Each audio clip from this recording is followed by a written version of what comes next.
नमस्कार, मी धनश्री मणेरीकर. गोवन वार्ता लाईव्हच्या या विशेष कार्यक्रमात तुमचं स्वागत. मासिक पाळी हाच आपल्याकडे गुप्ततेचा विषय, त्यामुळे त्या काळातील स्वच्छता ही तर दुर्लक्षित केलेली बाब.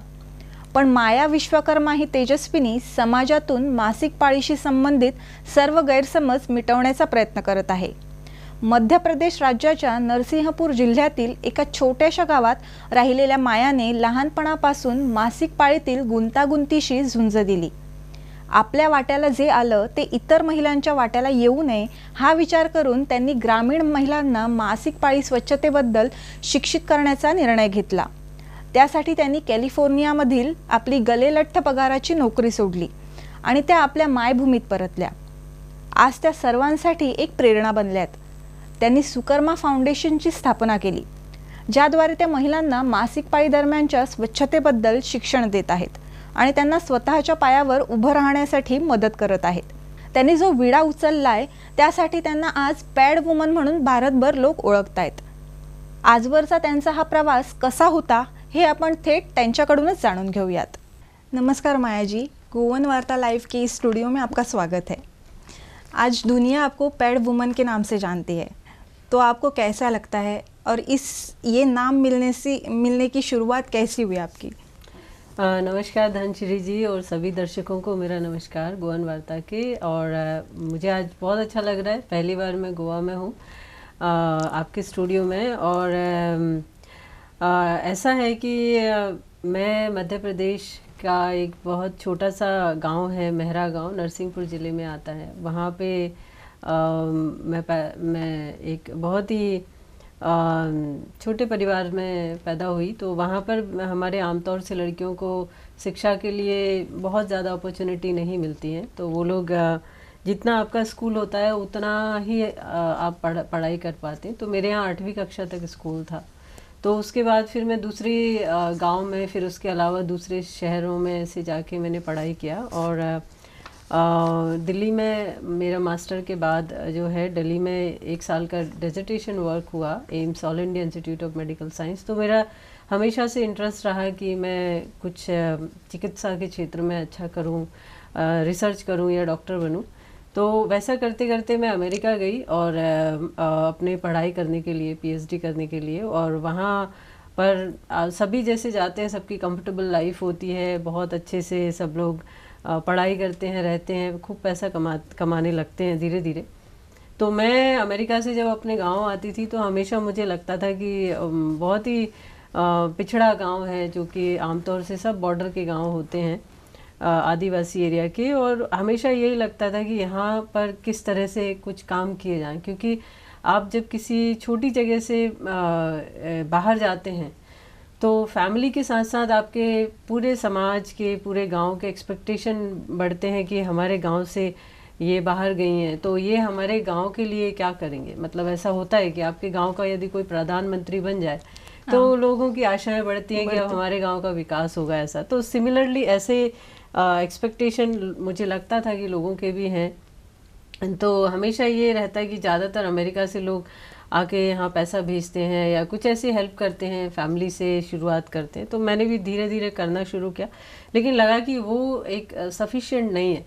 तो इतने सारे इश्यूज थे, तो मुझे जो लगा ज़्यादा बड़ा इशू मेंस्ट्रुअल हाइजीन जो माहवारी है, वो हमारे यहाँ पे बहुत ही एकदम पर्दे में पीछे रख के और बहुत ही ज़्यादा मतलब टैबू है उसका। तो आमतौर से कोई भी बात नहीं करता। अभी अपन बात कर रहे थे, आपने बोला कि माँ बेटी के बीच में ही बात हो सकती है, लेकिन हमारे यहाँ वो भी नहीं होती। मतलब मेरे घर में अभी मेरी माँ को आज तक ये नहीं पता है कि कभी मैंने उनसे इस तरह से बात किया हो, क्योंकि मैं हमेशा पढ़ाई से बाहर रही। तो जो भी दुनिया थी बाहर की, उसी से जो शिक्षा मिली उसी को मैंने अडॉप्ट किया।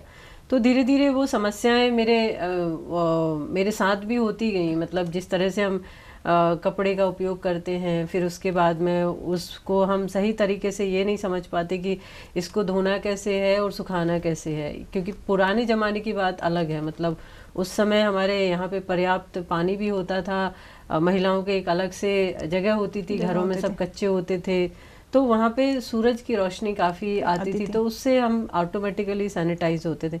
बट हम जैसे स्टूडेंट लाइफ में कि हमें हॉस्टल में रहना पड़ रहा है या किसी कमरे किराए से, तो वहाँ किराएदार ये सब चीज़ें नहीं अलाउ करते।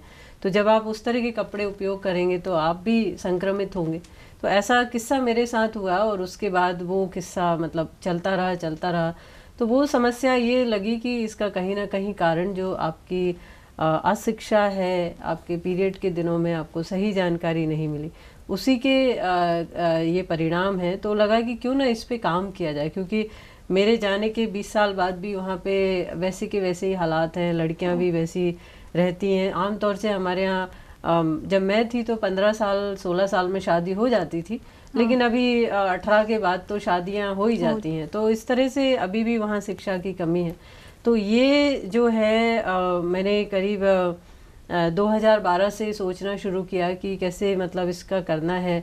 कुछ वीडियोस देखे यूट्यूब पे कौन इसमें काम कर रहे हैं, तो जो पैडमैन है अरुणाचलम मुरुगनाथम, उनके वीडियोस देखे तो उससे काफ़ी प्रेरणा मिली और फिर उनसे मिलने की एक इच्छा जाहिर करी कि कैसे मतलब हम इसको करें।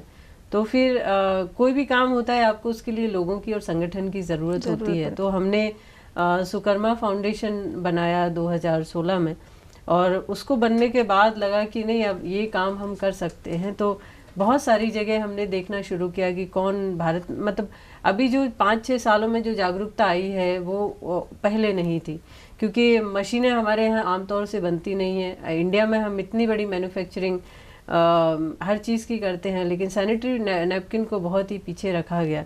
तो आमतौर से चाइना जो है वो सबसे आगे है जिनके प्रोडक्ट्स हम भी यूज़ करते हैं। तो ऐसा सोच के लगा कि अपने इंडिया से ही मशीनें ली जाएं। फिर उसके बाद हमारे यहाँ जो रहने वाली महिलाएं हैं जिन्होंने कभी भी पैड नहीं उपयोग किए हैं, तो उन महिलाओं को हम एक वर्कर के रूप में रखें और उससे उनको शिक्षा भी मिलेगी कि भाई पैड कैसे बनते हैं, ये क्यों लगाते हैं, क्यों ज़रूरी है। तो ऐसा करके हमने वहाँ नरसिंहपुर में लगाई और उसके बाद उन महिलाओं को ट्रेन किया। फिर लगा कि अब ये फैक्ट्री लग गई है, वो पैड बनाना शुरू हो गए हैं। हमने ब्रांड नेम भी रखा कि भाई आपके पैड जैसे हैं तो उसको नो टेंशन क्या नाम दिया जाए, ताकि आपके पास पैड होंगे तो कोई आपको टेंशन नहीं रहेगी, आप टेंशन फ्री रहेंगे। इसीलिए तो वो नाम काफ़ी कैची लगा, सबको पसंद आया। और उसके बाद जो मेरी जो आंतरिक मतलब इच्छा जिसको कहते हैं कि इसमें क्या हम बेहतर कर सकते हैं, तो वो थी शिक्षा। क्योंकि हमारे आज के भी आप स्कूलों में देखेंगे, मैं मध्य प्रदेश सरकारी स्कूल से पढ़ी हूँ, तो वहाँ के सिलेबस में आज तक ये नहीं बताया कि माहवारी क्या होती है, कितने, क्योंकि वो 9वीं 10वीं में जब होते हैं तो आमतौर से यदि महिला टीचर नहीं है तो वो चैप्टर स्किप हो जाते हैं। तो इसीलिए लड़कियों को पता ही नहीं चलता है कि माहवारी कैसी होती है और कैसे उसको मतलब हम देखना चाहिए। तो ऐसा सोच के लगा कि क्यों ना एक ऐसी यात्रा करी जाए जहाँ से हमारे नरसिंहपुर ज़िला जो है उसमें काफ़ी आदिवासी गांव हैं। उसके अलावा मध्य प्रदेश के 21-22 ज़िले ऐसे हैं जो आदिवासी हैं, मतलब भारत सरकार की तरफ से उनको आदिवासी का दर्जा मिला है। तो उन ज़िलों में से क्यों ना हम देखें कि वहाँ कौन कौन सी समस्याएं हैं, वहाँ किस तरह से महिलाएं इसको लेती हैं, लड़कियों में किस तरह की जागरूकता है और उनके टैबू जो हैं पीढ़ी दर पीढ़ी जो चले आ रहे हैं वो क्या है।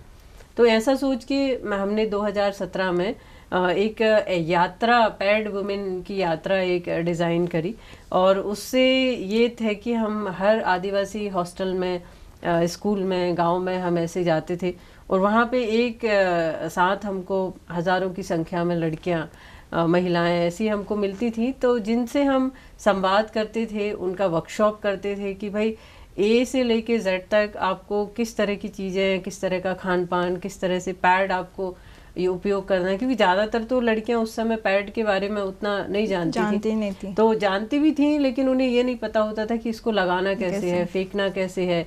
क्योंकि ये भी एक बड़ी समस्या आ जाएगी कि भाई यदि डिस्पोजल ठीक से नहीं हुआ तो वो भी हमारे लिए एक आगे चल के काफ़ी बड़ी समस्या आएगी। तो ये सारी चीज़ों को लेके हमने एक 3-4 घंटे का हम एक वर्कशॉप करते थे, उसमें उनके सवाल पूछते थे, इस तरह से हम अपनी तरीके से बताते थे। और सबसे बड़ा जो फोकस था वो ये था कि जो टैबू है वो आज से 100-200 साल पहले क्यों बनाए गए थे और वो आज के टाइम में क्यों रेलेवेंट नहीं है। तो साइंटिफिक तरीके से उनके जो आंसर हैं, तथ्य के आधार पे हम कैसे उनके दिमाग से निकालें कि किचन में खाना नहीं बनाने जाना है तो उस समय क्यों था, क्योंकि हमारे पास में कोई इस तरह के सैनिटाइजर नहीं थे, हाथ साफ करने के लिए अच्छी नहीं थी, तो ब्लड ऑब्वियसली इन्फेक्शन क्रिएट करता है, तो इसलिए हमें किचन में नहीं जाने देते थे। और महिलाओं को आराम की ज़रूरत भी होती थी क्योंकि 24 घंटे वो काम करती थी। वो उस समय के लिए रेलेवेंट थे, आज के समय रेलेवेंट नहीं है। तो इस का जो एक तथ्य पूर्वक जो मतलब एक संवाद होता है वो आज तक होता नहीं है, कहीं भी नहीं होता। क्योंकि जो हमारी दादी ने किया वो मम्मी करती है, मम्मी करेगी तो वो बहू को सिखाएगी और बहू आगे की पीढ़ी को सिखाएगी। तो ये जो सिलसिला चलता आ रहा है, तो उसको उस चेन को ब्रेक करने के लिए जो यंग माइंड्स हैं, जो लड़कियां हैं, उन्हें ये चीज़ें पता होना बहुत ज़रूरी है। तो ये चीज़ मेरे मन में थी, तो मैं अकेली, मतलब मेरा भाई छोटा और मैं, हम दोनों ही पूरे गांव की यात्रा करने लगे। करीब हम 2 महीने के करीब 15 जिलों में हम उस समय गए और हर एक हॉस्टल में पहुंचे, ट्राइबल में, गांव में, ज़िले में, सब जगह, और हमें बहुत अच्छा रिस्पांस मिला। तो शुरुआत के 2018 में जब पैडमैन फिल्म आ रही थी तो हमारी कैंपेन ऑलरेडी वहाँ चल रही थी। तो इसीलिए फिर वो एक रिपोर्टर्स को पता चला, मीडिया को पता चला कि भाई जो पर्दे पे जो फिल्में हैं उसका वास्तव में यहाँ काम भी हो रहा है और यहाँ पे कुछ इस तरह की चीज़ें चल रही हैं। तो फिर स्टोरी कवर करना शुरू हुआ और फिर उसी से ये नाम पड़ा कि पैड वुमेन ऑफ इंडिया। और हमने कभी सोचा नहीं था, और उस तरीके से हमने कभी ये भी नहीं सोचा था कि फिल्म भी आएगी और फिर उसके साथ साथ हमारा काम भी चलेगा। तो एक बड़ा मतलब अच्छी शुरुआत हुई कि कम से कम मीडिया के जरिए हमारे और लोगों को पता चला। क्योंकि पैडमैन उस समय आई थी तो वो महानगरों तक या फिर 2 टायर सिटी तक ही थी, लेकिन जहाँ जो जागरूकता की आवश्यकता है वहाँ पर वो चीज़ पहुँची ही नहीं। तो वहाँ पर तो हम और आप जैसे लोगों को ग्रास रूट पे जाके ये सब बताना पड़ेगा। तो वो चीज़ें बहुत ज़रूरी हैं। लोग पैडमैन से मतलब जितने इंडिया में यहाँ पर के लोगों ने नहीं देखी होगी, उतने जो अमेरिकन या फिर बाहर जो जाके बसे हैं भारतीय, उन लोगों ने पैडमैन देखी है। क्योंकि हर एक व्यक्ति से मैं अभी तक जितना भी मिली हूँ, सब ने वो पैडमैन देखी है और इस चीज़ को वो काफ़ी अब रिलेट कर पाते हैं। और गांव में मैं यदि जाती हूँ तो हार्डली किसी को पता होता है, मतलब क्योंकि वहाँ बिजली नहीं है, टीवी नहीं है, और ये सब चीज़ें तो टीवी में आती हैं, थिएटर तो वो जाते नहीं हैं। तो इस तरीके से जो अच्छी बात है कि मतलब शहरों के लोगों को ये बात पता चली, खास करके जो मेल हैं, जो पुरुष हैं, उनको पता चली कि अच्छा ये भी एक परेशानी है। क्योंकि उस समय, उसके पहले तक तो वो एक टॉपिक को कभी बातों में भी नहीं लाते थे, हम आमतौर से चर्चा भी नहीं करते थे। तो काफ़ी बड़ा एक ये काम हुआ, उस वजह से काफ़ी लोग आगे आए, एक्टिविस्ट आगे आए, NGOs आगे आए। तो सरकारों को भी लगा कि नहीं अब हमें भी कुछ करना चाहिए, तो उन्होंने भी अपने बजट के एलोकेशंस करना शुरू हुए। तो इस तरह से अभी ये शुरुआत है, तो मेरा नाम भी ऐसे बीच में आया। ओके अभी जब हम कोई भी अच्छा काम करने के लिए आगे आते हैं तो ये फिक्स है कि उसको अपोज होगा या फिर कोई लोग हमें परेशानियां खड़ी करेंगे हमारे रास्ते में। तो आपने जब यहाँ ये काम करने को स्टार्ट किया, इस काम की शुरुआत की, तो आपको घर से सपोर्ट मिला, आपके रिलेटिव्स से सपोर्ट मिला, क्या था वो सब? देखिए मतलब घर से तो ऐसा है कि जब एक बच्चा आपका विश्वास जीत लेता है, मतलब जो कि मैंने पढ़ाई में किया है, हमेशा मैं बाहर गई, अच्छा किया, अमेरिका तक अपने आप गई, और उसके बाद घर वालों ने मतलब इतनी छूट दी कि मुझे कभी ये एहसास ही नहीं हुआ कि मैं लड़की हूँ। आमतौर से हमारे यहाँ लड़कियों को ये आज़ादी नहीं है कि वो खुद से किसी शहर में जाके रहें, पढ़ाई करें और मतलब घर से दूर जाएं। लेकिन मैं एक एक्सेप्शनल रही हूँ क्योंकि एक ही बहन थी और 3 भाई, तो मुझे भी लड़के जैसा बड़ा हुआ। तो जब मैं बाहर गई और कोई भी चीज़ मैं बोलती थी तो सबको मानना पड़ता था।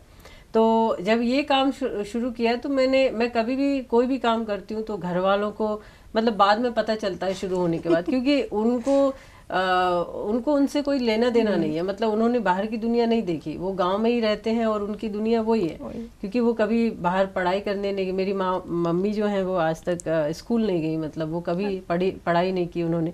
पर आज वो सबसे समझदार मुझे लगती हैं कि जो भी उनकी बताई हुई चीज़ें हैं या जो भी उनका सोच है, वो सोच उनकी बहुत महान है।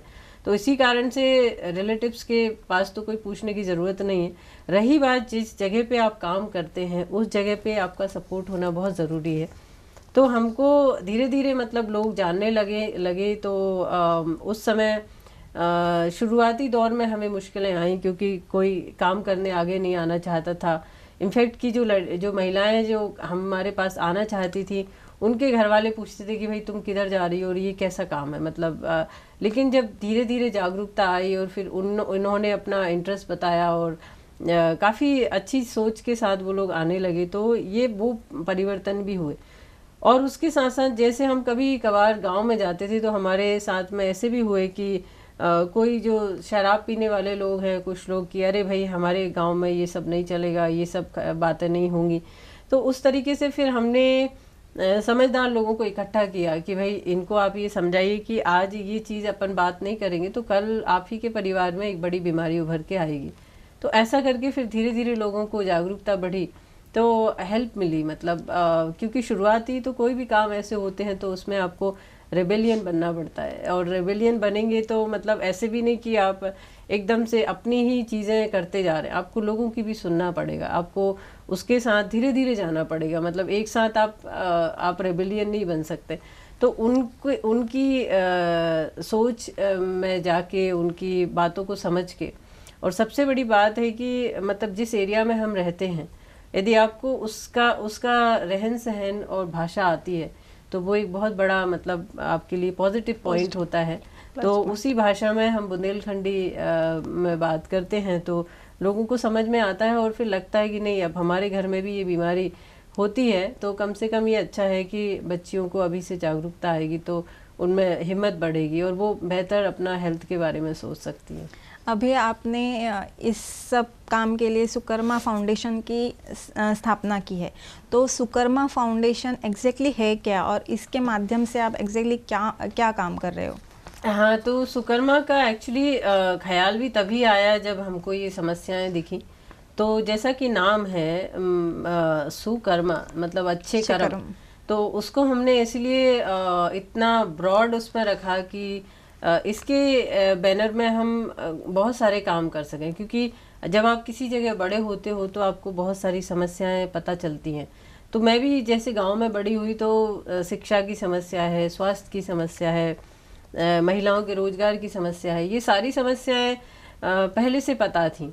तो हमें लगता था कि हम एक ऐसा ऑर्गेनाइजेशन बनाए जिसमें हम ये सारी चीज़ों को ऐड कर सकें।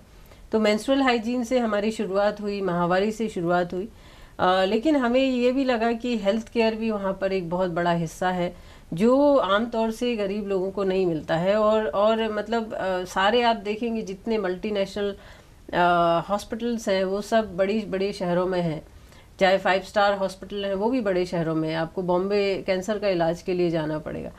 तो लेकिन कैंसर तक पहुंचने की नौबत कब आती है? जब आती है जब आपको शुरुआती इलाज नहीं मिलता। तो ऐसा सोच के हमें लगा कि क्यों ना हम हेल्थ केयर भी अपने गांव में शुरुआत करें और उस हेल्थ केयर से जो प्राइमरी चीज़ें हैं उन पे फोकस करें। तो ऐसा सोच के हमने आधुनिक आज के समय में हम इंटरनेट से काफ़ी सारी चीज़ों को हल कर सकते हैं। और मैं भी रहती हूँ तो Silicon Valley, California, San Francisco जिसको कहा जाता है कि वहाँ से सारी जो कंप्यूटर हैं उनका जन्म हुआ, और गूगल जैसी कंपनीज़ हैं जो वहाँ से मतलब निकल के बाहर आई। तो ये लगा कि जब इंटरनेट है तो हम डॉक्टर को गांव के लोगों से क्यों नहीं जोड़ सकते। तो ऐसा करके आजकल बहुत सारी टेक्नोलॉजी आ गई है, तो हमने टेली हेल्थ क्लिनिक लगाया। और उससे क्या होता है कि डॉक्टर्स कहीं भी हैं, क्योंकि कोई भी डॉक्टर गांव में रहना पसंद नहीं करता, कोई भी लाइफस्टाइल उसको चाहिए। लेकिन यदि वो बॉम्बे में है या गोवा में है और यहाँ के रिमोट लोगों को देखना चाहता है तो वो उसके टेक्नोलॉजी, कंप्यूटर, इंटरनेट के माध्यम से वो संभव है। तो हमने इसी तरह से अपने गांव में ये सेंटर लगभग 2.5-3 साल पहले शुरू किया। कोविड का हमें नहीं पता था कि 3 साल पहले कि कोविड भी ऐसा कुछ होगा। तो जब वो उसकी शुरुआत हुई तो देखा है कि महिलाएं अपने आप से इलाज कराने आने लगी, क्योंकि आमतौर से होता ये है कि महिलाएं अपने दर्द को बहुत आखिरी में बताती हैं। वो सोचती है कि जब हमारे घर वाले फ्री होंगे, खेती वेती का काम चलता है, हमारे यहाँ किसानी काफ़ी होती है, तो उसमें काम के कारण वो खुद से अपने सारी चीजें करती रहती हैं। वो मतलब कभी भी ये नहीं कहती कि हमें हॉस्पिटल ले चलो, वो जब आती हो जाएगी तभी वो बोलेंगी। तो ऐसा सोच के देखा है कि जो चाहे आप यूटीआई, आरटीआई, मतलब जो संक्रमित महिलाओं के होते हैं, इंटरनल इश्यूज होते हैं, बच्चों की परेशानियां होती, तो अब क्या है कि उसके होने से वो खुद ही हमारे क्लिनिक में आती हैं, खुद ही अपना इलाज कराती हैं। और सबसे बड़ी बात है कि हमने अपने गांव की 2 लड़कियों को भी उसमें हेल्थ वर्कर में ट्रेन किया, उनको नौकरी पे रखा। और इस तरह से 3 नर्स जो हैं, नर्स भी मतलब हमारे यहाँ काम करती। तो कुल मिला के वो महिलाओं के लिए रोजगार भी है और एक प्राइमरी हेल्थ केयर है जिसमें आप उनको एक सुविधा दे सकते हैं, खास तौर से बुजुर्गों को दे सकते हैं, क्योंकि उनकी बात घरों में ज़्यादातर सुनाई नहीं होती है, क्योंकि उनको बहुत सारी समस्याएं होती, तो वो लोग भी अब खुद से चल के आने लगते हैं। तो हमारे गांव के अलावा करीब ऐसे 8-10 और गांव हैं जिनको ये चिकित्सा की सुविधा मिलती। तो ये हमारा एक सेगमेंट है हेल्थ केयर। फिर उसके बाद हमें ये लगा कि शिक्षा भी एक बहुत बड़ा मतलब रोल प्ले करता है, क्योंकि मैं जहाँ से आई हूँ वो कहीं ना कहीं शिक्षा की ही देन है। तो मुझे वो फ्रीडम मिली, तो मुझे भी वो चीज़ें हमारे यहाँ पे करना चाहिए। तो ऐसा सोच के कोविड के समय पे हमको लगा कि बहुत सारे गरीब बच्चे हैं जो सरकारी स्कूल में पढ़ते हैं, उनके सिलेबस और वो सब व्हाट्सएप उनके पास नहीं है जिससे वो ऑनलाइन पढ़ाई कर सके। तो फिर हमने एक सेंटर की शुरुआत करी कि भाई कुछ कंप्यूटर्स हम वहाँ शुरू करें, ताकि बच्चे खुद से अपने कंप्यूटर से पढ़ाई करें। और जिसको कंप्यूटर सीखना है, क्योंकि आज के युग में आप बिना कंप्यूटर के तो आपकी पढ़ाई काफ़ी आप पीछे हो जाते, पिछड़ जाते हैं। तो वो उसकी शुरुआत की। तो कोविड के समय पे उसको बहुत अच्छा रिस्पांस मिला। और उसके साथ साथ हमें एक और चीज़ ये समझ में आई कि कोविड में जो महिलाएं किसी के घर में मेड थीं या कोई कुछ किसी कहीं स्टोर पे काम करती थी, उनके सारे काम मतलब बंद हो गए, लोगों ने उनको काम से निकाल दिया क्योंकि कोविड था। तो अब उनके पास में रोजी रोटी का कोई जरिया नहीं था। तो हमें लगा कि महिलाएं जो नहीं पढ़ी हैं या कम पढ़ी हैं, उनको उनके रोज़गार में कैसे उनको अच्छा किया जाए। तो हमने एक सिलाई सेंटर की शुरुआत करी।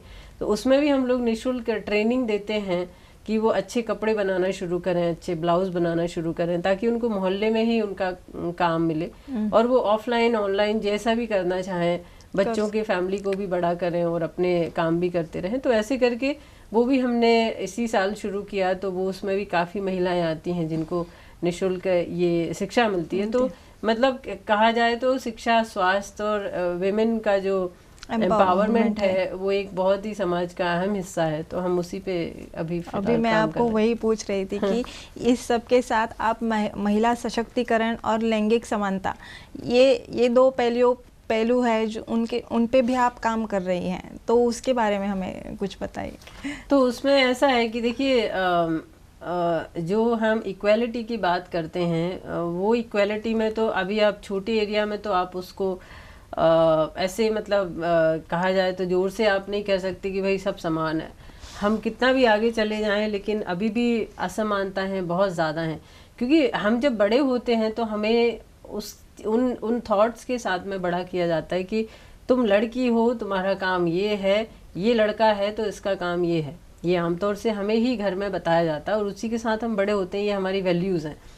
लेकिन आज के समय में मुझे ऐसा लगता है कि यदि महिला फाइनेंशियली स्ट्रॉन्ग है तो वो कुछ चीज़ें ऐसी अपने लाइफ में कर सकती है जिससे कि उसका शोषण ना हो। मतलब आमतौर से हम देखते हैं कि हमारे यहाँ कम उम्र में शादी हो जाती है और ज़्यादातर लड़कियां पढ़ती नहीं हैं, तो उनको नौकरी से तो बहुत ही मतलब पीछे मतलब जाना पड़ेगा। लेकिन आमतौर से कुछ और कैसी चीज़ें हैं जिनसे वो कम से कम अपना मतलब खुद का पालन पोषण और बच्चों का कर सके, ताकि उनका शोषण ना हो।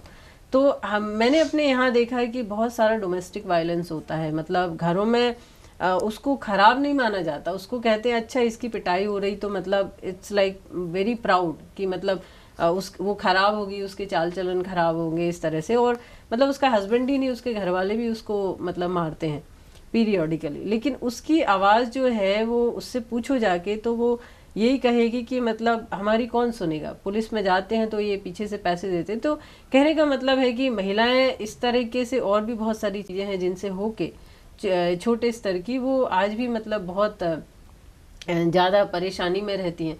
तो हमें ऐसा लगा कि यदि वो महिला 4 पैसे अपना कमाएगी तो घर वाले भी खुश रहेंगे और वो खुश रखेंगे। और दूसरी चीज़, यदि बहुत एक्सट्रीम कंडीशन है तो वो खुद से अपना पालन पोषण रख सकती है। तो हमने ये देखा कि जिन जिन महिलाओं को रोजगार दिए हैं उनमें एक तो आप घर से बाहर आई तो आपको कुछ नया चीज़ देखने को मिला, कुछ नया सीखने को मिला, और उसके अलावा आपका काम बढ़ा है तो आपको 4 पैसे आ रहे हैं तो आप अपने लिए कुछ कर सकते हैं, बच्चों के लिए कर सकते हैं। आपको हर वक्त अपने ससुर से या हस्बैंड से मांगने की ज़रूरत नहीं है। तो वो उनमें एक सेल्फ कॉन्फिडेंस क्रिएट करता है और उसके अलावा मतलब उनको एक नई दिशा देता है। तो हमने यही देखा है कि ये चीज़ बहुत ज़रूरी है, मतलब रोज़गार महिलाओं के लिए क्रिएट करना बहुत ज़रूरी है। क्योंकि ऐसा नहीं है कि हमारे यहाँ महिलाएं बेरोज़गार होती हैं, लेकिन हमारे यहाँ के जो रोज़गार हैं वो ऐसे होते हैं कि 1 महीने, 15 दिन, साल में या 3-4 महीने में आते हैं। जो खेती का सीज़न होता है तो उसमें पूरी महिलाएं काम करती हैं, बहुत मेहनत करती हैं, लेकिन उनकी गिनती उसमें नहीं होती है, क्योंकि वो काटने जाएंगी तो घर वाले उसका वो सब हिस्सा ले लेंगे कि भाई जो भी अनाज आया या पैसा आया, तो उनके खाते में वो कुछ नहीं जाएगा। तो पहली बात तो उनके खाते नहीं होते। तो ऐसा हमें लगा कि मतलब महिलाएं मेहनत तो वहाँ भी करती हैं, लेकिन उनके पास वो सेविंग नहीं हो पाती है। तो अब इसमें किस तरह से हम दूसरे ऑल्टरनेटिव ऐसे चीज़ें बनाएं जिससे उनको ऐसा रोजगार मिले जो कम पढ़ी लिखी या ऐसी महिलाएं हैं, ताकि उनके डायरेक्ट खाते में पैसे जाएं और वो खुद से अपना एक डिसीजन ले सकें कि हमें इनका क्या करना है। तो ये चीज़ हमने उस पर अभी काम शुरू किया। तो फाउंडेशन में हमारे यहाँ पर एक भी लड़का सैलरी पे नहीं है, मतलब लड़का या पुरुष को हम बात करें, क्योंकि मतलब उसमें कोई डिस्क्रिमिनेशन नहीं है, मतलब ऐसा कुछ भेदभाव नहीं है। लेकिन हम ये चाहते हैं कि जितनी महिलाओं को हम रोजगार दे पाएंगे या लड़कियों को, वो हमारे उधर के एरिया के लिए अच्छा है, क्योंकि वो उनमें इतनी ताकत है, इतनी मतलब उनमें दिमाग है कि वो खुद से फैक्ट्री चला सकती हैं, खुद से सेंटर चला सकती हैं, खुद से हॉस्पिटल चला सकती हैं। तो फिर उनको क्यों ना मतलब इस तरह से अवसर दिए जाएं। तो बात यही है कि आपको अपॉर्चुनिटी मिले तो आप वाकई में बहुत कुछ कर सकती हैं। तो ये अभी तक का मेरा सोचना ऐसा है कि यदि पढ़ाई में आगे नहीं है तो रोजगार में आगे आना चाहिए। ओके। आपने अभी स्वराज मुमकिन है करके डॉक्यूमेंट्री बनाई, उसी सब्जेक्ट पे आपने बुक भी लिखी है, और इसको राष्ट्रीय स्तर पर और अंतर्राष्ट्रीय स्तर पर बहुत पसंद किया गया है, इसको अवार्ड भी मिला है। तो ये इसके बारे में आप क्या बताना चाहोगे? हाँ, ये एक बहुत अच्छी मतलब शुरुआत थी मेरे शुरुआती दिनों में। सबसे पहला मतलब इनफैक्ट ये पीरियड मेंस्ट्रुअल हाइजीन के पहले का ये प्रोजेक्ट है। तो मैं एक्चुअली जिस तरह से गांव से हूँ तो मुझे हमेशा यही लगता है कि यहाँ पे बेहतर चीज़ें क्या हो सकती हैं, क्योंकि हम अमेरिका में रहते हैं, मुझे करीब 12-13 साल हो गए वहाँ रहते हुए। तो वहाँ पर इस तरह से डेली जूझना नहीं पड़ता आम जनता को, मतलब बड़ी सुलझी हुई चीज़ें हैं गरीब लोगों के लिए वहाँ, मतलब गरीब और मिडिल क्लास के लिए। तो हमारे इधर वो चीज़ें बड़ी उल्टी हैं, क्योंकि हम जितना गरीब होगा उतना ही उसको जूझना पड़ेगा हर चीज़ों से। तो लगा कि हम क्या ऐसा कर सकते हैं या क्या ऐसी चीज़ें मतलब ला सकते हैं जिससे यहाँ का जीवन थोड़ा आसान हो जाए।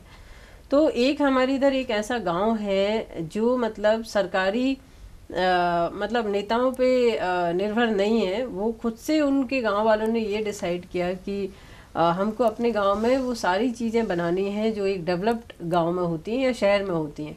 तो ऐसा सोच के करीब 20-25 साल पहले वो लोग साथ आए, और उनमें से एक सुरेंद्र भाई थे, उन्होंने सारी स्कीम्स पे काम करना शुरू किया।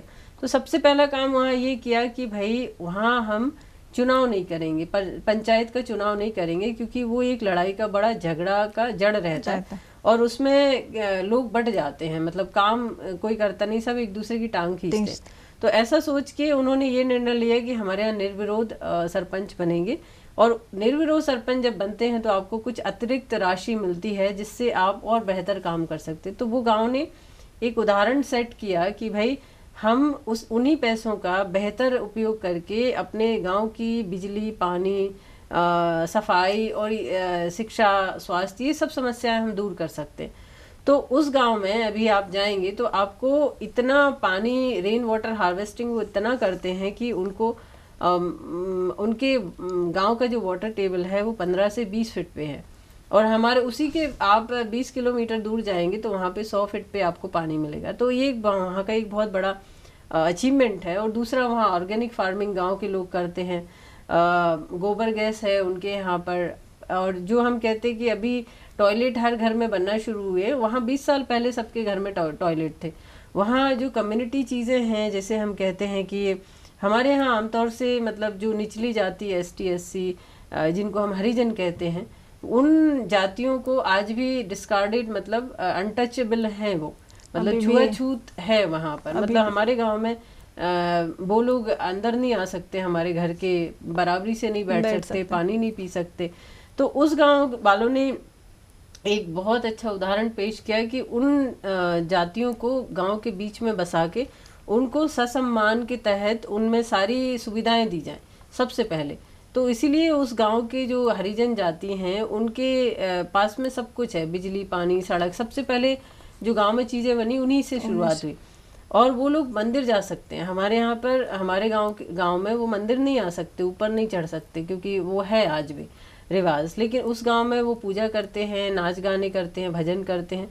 तो एक मतलब सोशल उसकी हम बात करें तो वो सारी चीज़ें वहाँ पर हैं जो हम सोचते हैं कि ये पूरे पैन इंडिया होना चाहिए।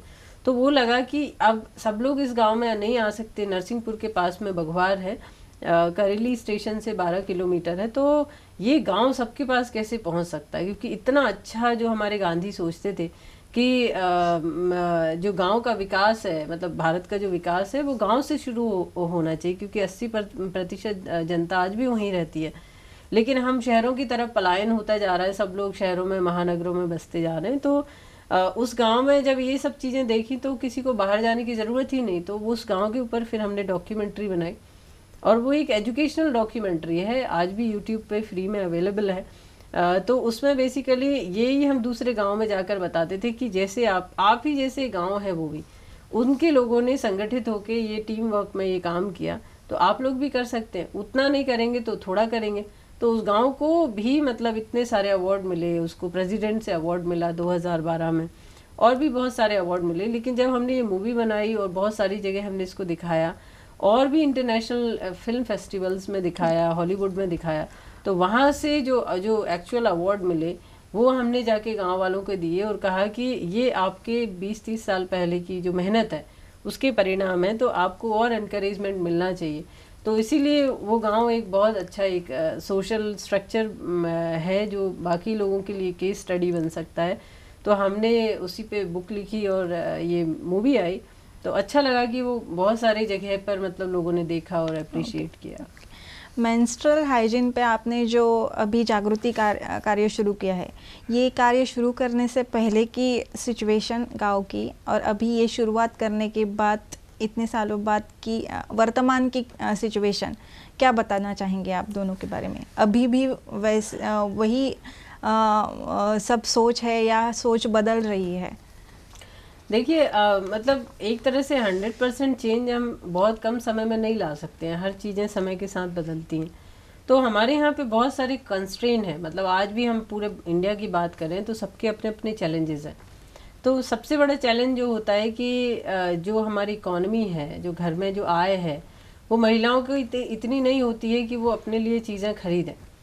तो अभी भी मार्केट में जो पैड मिलते हैं वो 40 रुपये 50 रुपये का पैकेट मिलता है, तो वो एक काफ़ी बड़ा मतलब महीने का खर्चा होता है।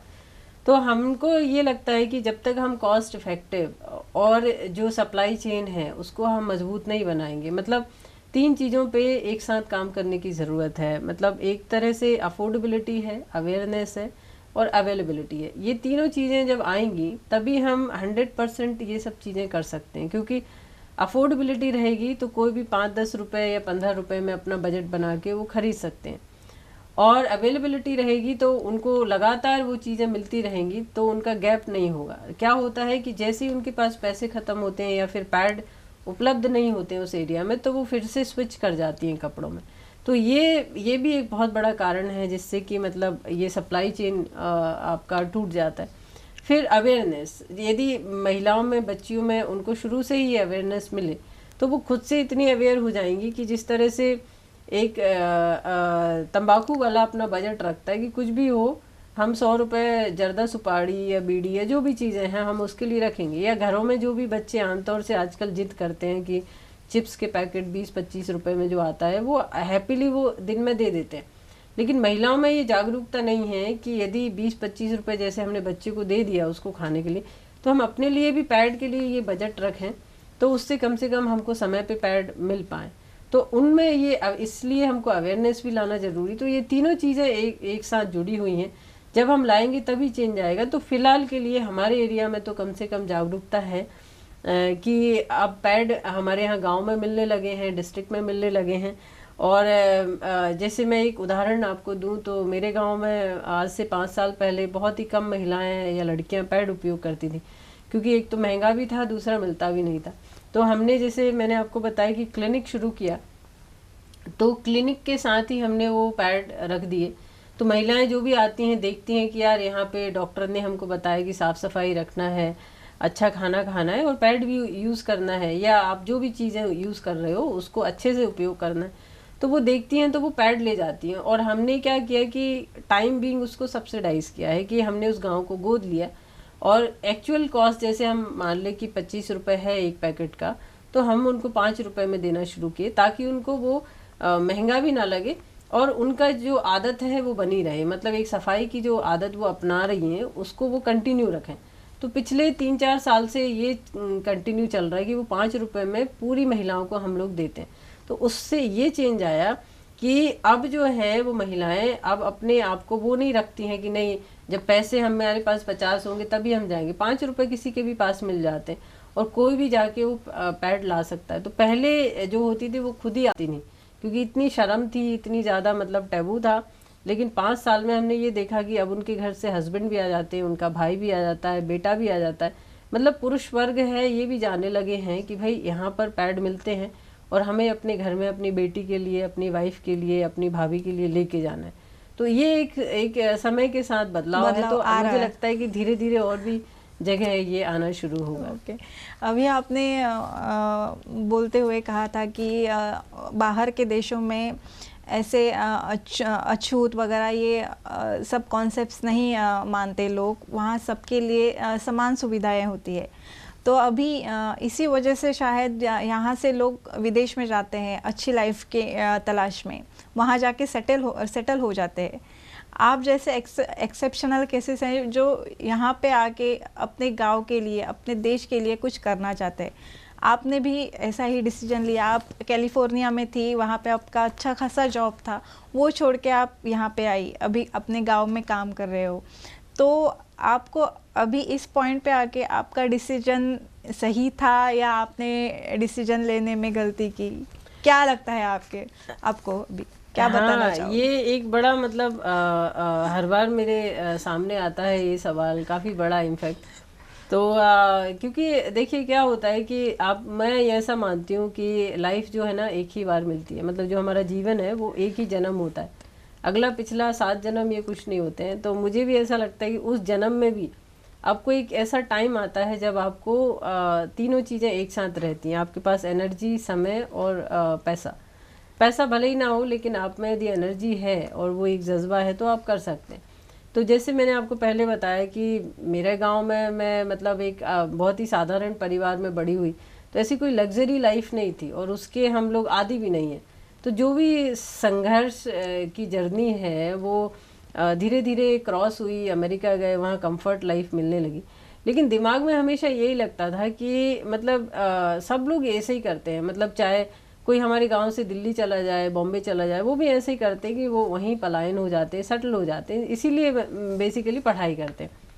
तो मैंने वहाँ के रहने वाले लोगों को थोड़ा ऑब्जर्व करना शुरू किया कि जो 60 साल के लोग हैं क्या वो खुश हैं, जो 25 साल के जो जस्ट अभी मूव हुए हैं क्या वो खुश हैं, और जो 80 साल के हैं तो वो क्या खुश हैं। तो ऐसा मतलब मुझे दिमाग में लगा कि खुशी तो मतलब आपके ऊपर है, आप जो काम करते हैं उसमें आपको एनर्जी मिलती है या खुशी मिलती है, वो आपको लगता है दूसरे के साथ रह के या उनके दुख दर्द समझ के ही आपको मिल सकती है। तो वैसा सोच के लगा कि देखो मेरे पास खोने के लिए तो कुछ नहीं है, अभी 0 से शुरुआत करी थी, तो आज भी मैं जो भी पाया है वो 0 से ऊपर ही पाया। तो यदि मैं वापस जाके यदि कुछ समय, कुछ साल या हो सकता है जीवन भर भी यदि ये करूं तो उसमें गलत क्या है, क्योंकि हर किसी को अपना मतलब जो इंटरेस्ट है वो काम अच्छा लगता है। तो मुझे भी ऐसा लगा कि जब मैं वापस आई तो मुझे 1% भी मतलब आज भी ख्याल नहीं आता है कि मैंने वो गलत किया। मुझे ये और अच्छा लगा कि जैसे मैं मेडिकल फील्ड में थी, रिसर्च करती थी कैंसर बायो में, हम लोग मतलब कैंसर की दवाइयाँ ईजाद करते थे, ऐसा शोध कार्य था हमारा। तो उसमें मैं देखती थी कि बहुत बड़े बड़े बजट आते थे और मिलियंस के मतलब ऐसी चीज़ें हम लोग प्रोजेक्ट डिज़ाइन करते थे और वो सब चीज़ें एक्सपेरिमेंट करके और गटर में जाती थी। तो उसमें मतलब पता नहीं आपकी दवाई कब आएगी, कब किसी को नोबेल प्राइज़ मिलेगा और कब जाके आपका नाम ऊपर आएगा या वो दवाई डेली रूटीन में आएगी। तो उससे बेहतर है कि जो चीज़ मैं आँखों से देख रही हूँ, जो कि मेरे यहाँ इतने सारे पीड़ित लोग हैं जिनके बीच में आप जाके उनके दुख दर्द दूर कर सकते हैं। तो शिक्षा का तो मतलब तो यही है कि आप अपने जीवन में लेकर आएँ, उसे उतारें, मतलब वही तो असली शिक्षा है। तो मैंने भी यही सोचा कि चलो इस काम से यदि मेरे जो है नॉलेज से यदि मैं कुछ अच्छा सिखा सकती हूँ या कर सकती हूँ तो मेरा पढ़ाई करना सफल हो गया। तो इसीलिए मैं वापस आई और फिर वहाँ के लोगों को बताना, पढ़ाना, ये सब करना शुरू किया, क्योंकि हर चीज़ के लिए आपको एक डिसीजन लेने की ज़रूरत होती है और मेरे डिसीजन से किसी को मतलब ज़्यादा कोई परेशानी हुई नहीं। तो जो भी डिसीजन रहे वो मैंने लिए और आज भी मतलब मेरे घर वाले भी खुश हैं और सब लोग मतलब खुश हैं। और मैं खुद आम तौर से कि मुझे इतना कुछ सीखने मिल रहा है, क्योंकि मैं सभी तरह के लोगों के साथ में रहती हूँ। मैं गांव में जाके आदिवासियों के बीच में भी रहती हूँ और शहर में जाके मैं ऐसे लोगों के बीच में भी रहती हूँ। तो ये जीवन में को मैं ऐसा मानती हूँ कि ये सारा मतलब एक हमारी पाठशाला है और हर मोड़ पे हमें सीखना है। तो मैं भी सीख ही रही हूँ अभी, और जितना अच्छा हो पा रहा है या जो लोग समझ पा रहे हैं वो मेरे लिए मतलब एक रिवॉर्ड है कि ये एक जीवन है। तो हम सबको जाना ही है, कोरोना ने ही सिखा दिया है। तो बहुत सारी प्लानिंग मैं करती नहीं हूँ, मैं बहुत इंस्टेंट और बहुत कम चीज़ों के बारे में मतलब वन एट अ टाइम ऐसा काम करती हूँ। तो इसलिए मुझे बहुत अच्छा लगा कि कम से कम आपके बीच में बैठी हूँ मैं अभी इसी काम की वजह से। जी माया जी, आपने अभी ये सब जो बताया, आपका काम, हमने आपके बारे में बहुत पढ़ा है, इससे आपका काम कितना बड़ा है ये इसकी हम कल्पना भी नहीं कर सकते। तो जाते जाते आप हमारे दर्शकों के लिए क्या मैसेज देंगी? बिल्कुल, देखिए मतलब मुझे भी बहुत अच्छा लगता है जब मैं कुछ चीज़ें ऐसी बताती हूँ जो लोगों को बड़ा अजीब लगता है कि कोई अमेरिका से आके यहाँ कैसे काम कर सकता है या कैसे रह सकता है। तो मैं आती जाती रहती हूँ और वहाँ से जो चीज़ें दूर से मैं जो जितना देख पाती हूँ उसमें और ज़्यादा मुझे काम करने की ऊर्जा मिलती है। तो मैं दर्शकों को यही बोलूँगी कि क्या होता है कि हम आमतौर से पढ़ाई लिखाई करके हम बहुत ज़्यादा मटीरियलिस्टिक चीज़ों की तरफ बढ़ते हैं। मतलब एक के बाद एक वो ऐसी दौड़ होती है जो कभी समाप्त नहीं होती, और उसके चलते चलते हम एक दिन बूढ़े हो जाते हैं और फिर चले जाते हैं। तो आप सबके लिए है, इनफैक्ट जो बच्चे हैं जो पढ़ाई कर रहे हैं, स्कूल में हैं, उनके लिए कि आप सबसे पहले तो ये सोचें, तय करें कि आपको करना क्या, आपको किस काम में खुशी मिलती है। तो कम्युनिटी का काम ऐसा है कि जाना तो सबको है और पैसे भी सब कमा ही लेते हैं, लेकिन एक दूसरों की जीवन में खुशी लाना वो एक बहुत कम लोगों को आता है या कम लोग कर पाते हैं, उनको इतना सौभाग्य मिल पाता है। तो जैसे मैं यदि गांधी के बारे में पढ़ूं या बात करूं, मदर टेरेसा के बारे में बात करूं, तो उनने जो मतलब पाया है वो दूसरों के लिए करके पाया है। तो हमारे मतलब आज भी इंडिया में कम्युनिटी सर्विस की बहुत कमी है। मतलब हम बच्चों की सोच में जब वो बड़े हो रहे होते हैं तो हम उनमें कम ही ये ला पाते हैं कि देखो दूसरों की सेवा करना या दूसरों के दुख दर्द समझ के उनको ऊपर लाना भी एक हमारी जिम्मेदारी है। मतलब ये पूरा एक सोशल स्ट्रक्चर है, ये तभी इक्वल हो पाएगा जब हम ये सोच बच्चों में उनके छोटे स्तर से लाना शुरू करें। तो यदि हम ये चीज़ें लाते हैं, क्योंकि आमतौर से अभी हम उनको यही सिखाते हैं कि मंदिर में सेवा करना पुण्य का काम होता है, दुर्गा पूजा में जो पंडाल में काम करना वो पुण्य का काम होता है, लेकिन ये नहीं सिखाते कि आमतौर से यदि आपके आसपास भी यदि आपको किसी को तकलीफ में देख रहे हैं, उनकी भी हेल्प करना, चाहे किसी भी प्रकार से, वो भी आपके लिए मतलब एक पुण्य का काम है। तो इस चीज़ की हमारे देश में कमी है और ये किसी भी पाठ्यक्रम में नहीं पढ़ाया जाता है। एनएसएस जो नेशनल सोशल सर्विस है वो इसलिए शुरू हुई थी कि बच्चे गांव में जाके अपने पढ़ाई के अलावा ये भी सीखें। लेकिन वो बहुत ही कम बच्चे कर पाते हैं, और आमतौर से अभी शहरों के बच्चे तो बिल्कुल भी नहीं।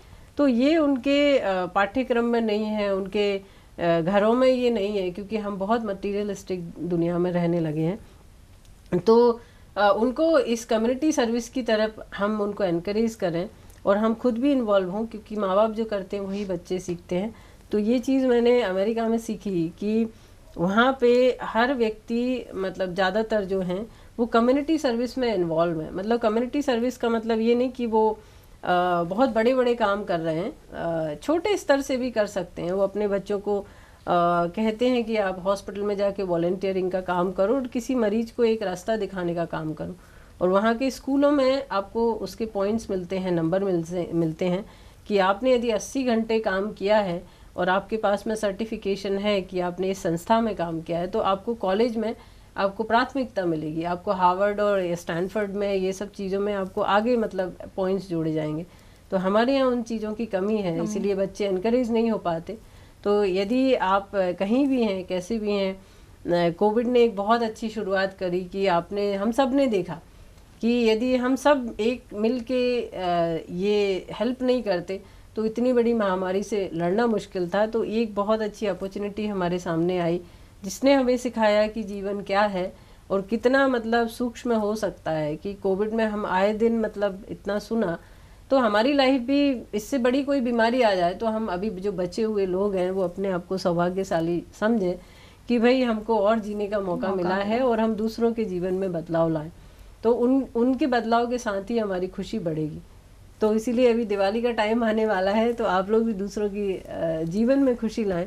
बच्चों को ज़रूर सिखाएं कि अपने मतलब मटीरियलिस्टिक जो चीज़ें हैं उनसे आगे बढ़ के आप उनको आईफोन दिलाने की बजाय मतलब यदि कुछ और अच्छी किताबें दिलाएंगे या बच्चों के साथ शेयर करना सिखाएंगे तो आप बहुत अच्छे इंसान बनेंगे वो भी, और आपके घरों में भी वैसे खुशियाँ आएंगी। माया जी, आपको भविष्य में आपके काम के लिए बहुत सारी शुभकामनाएं। Thank you so much. आज बहुत अच्छा लगा आपसे बात करके, और गोवन वार्ता के सभी दर्शकों को नमस्कार। तर या होत्या माया विश्वकर्मा। भारतात आजही 88% स्त्रियांच्या बाबतीत मासिक पाळीच्या वेळी जुने फडके, वर्तमानपत्र, चिखल लावून वाळवलेली झाडांची पानं अशासारख्या साधनांचा उपयोग केला जातो। यामध्ये स्वच्छतेचा, हायजीनचा अभाव असतो।